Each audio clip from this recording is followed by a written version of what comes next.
everybody. This is Damien with Rosy Side Farm. Today we're going to try to take care of a problem we're having out here in the pole barn. I came in and I see a bunch of mice running around our 2x4s. So I'm going to set up a trap for them out of a 5-gallon bucket, a can, and some peanut butter. Stick with us. So all we need for this project is a 5-gallon bucket. I guess any kind of bucket would do. A little bit of water in the bottom of it. Piece of wire, like coat hanger. This just happens to be electrical fence wire, like a little scrap. Some peanut butter. And a can. Now the best part about this job is emptying the can.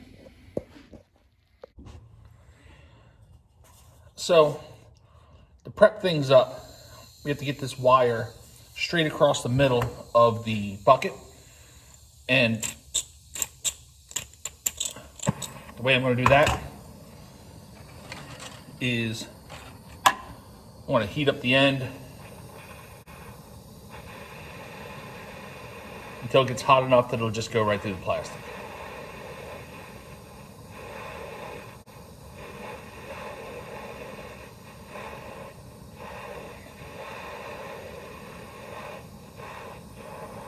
So obviously you got to make a hole on both sides.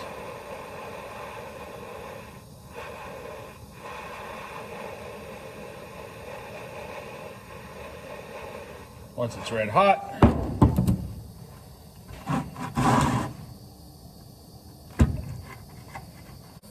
just sticks right through the bucket very easily. So I'm just gonna make a hole on each side.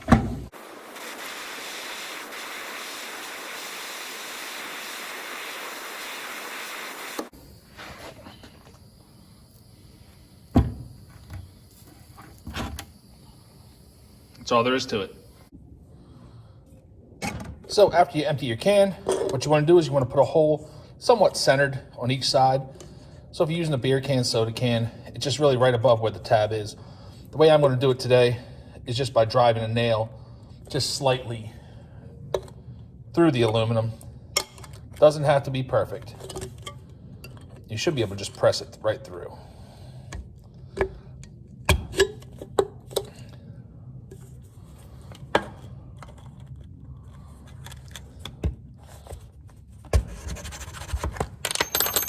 So we have a hole on each side.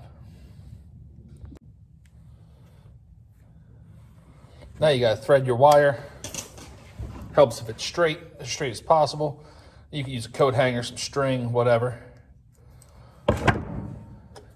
You wanna thread through those two holes, which is the time that can be somewhat time consuming. Matching up the holes. But not too difficult. So once you have this, you should have a can that spins pretty easily on your wire or string. Now, I don't know if I mentioned before, so we have a little water in our bucket.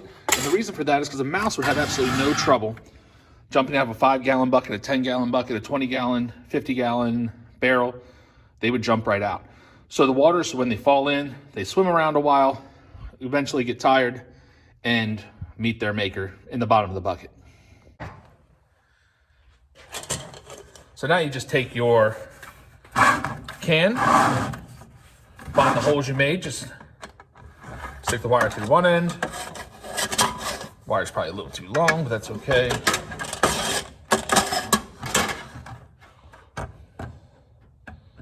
Stick your wire through the other hole.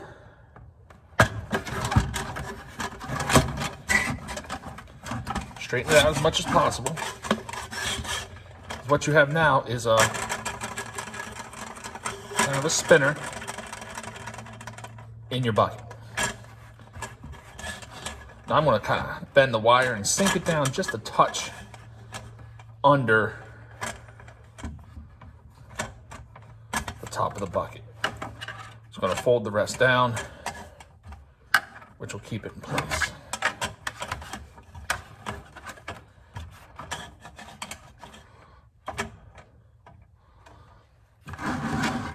So now you have to cover your can with peanut butter, which can be a little tricky because you want to have kind of an even coat so the peanut butter doesn't sink to the bottom. You want it all over the can. So that's what I'm going to do now. So for lack of a knife, we have an old bent screwdriver.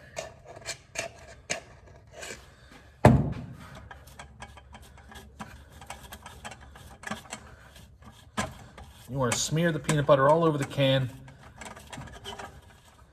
If you just put it on one side, that side will rotate down towards the water, which is not what you want. You want them to see it, to smell it.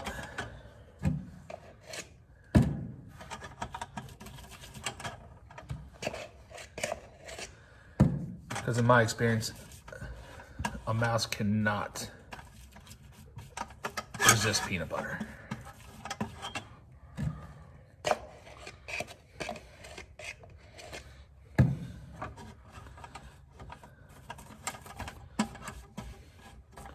So once you have enough and the weight of the peanut butter is easily distributed,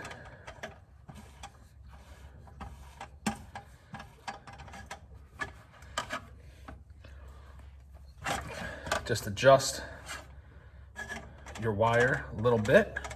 There's too much weight on the bottom there.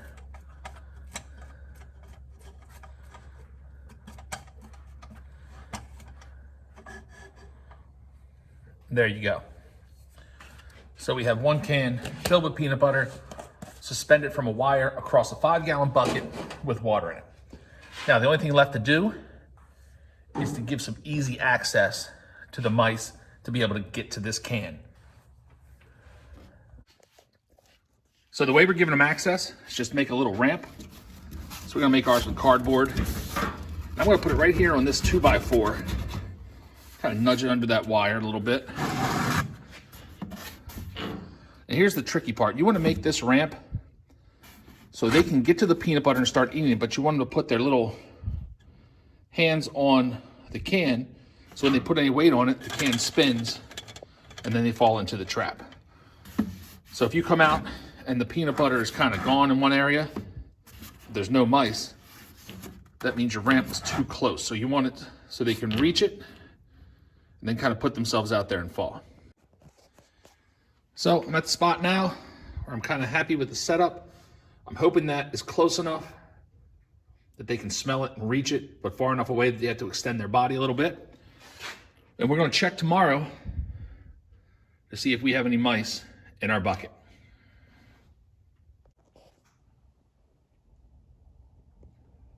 So there we go, there's one in the corner. Not really caring too much that I'm here. Wish I had my pellet gun. There he is out the other side.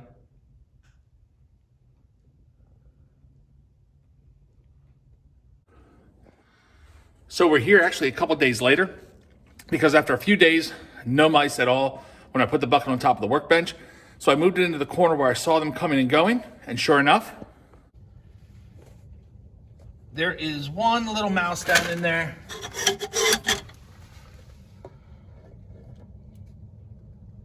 So it worked. I was hoping for multiple mice, but all I've ever seen is one mouse. Now I doubt there's only one mouse running in here.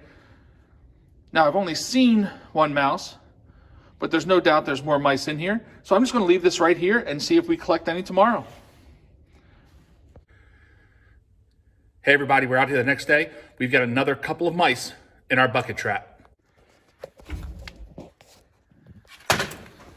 So in here we have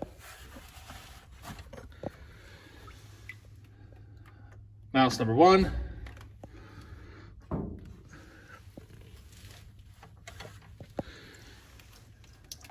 and mouse number 2.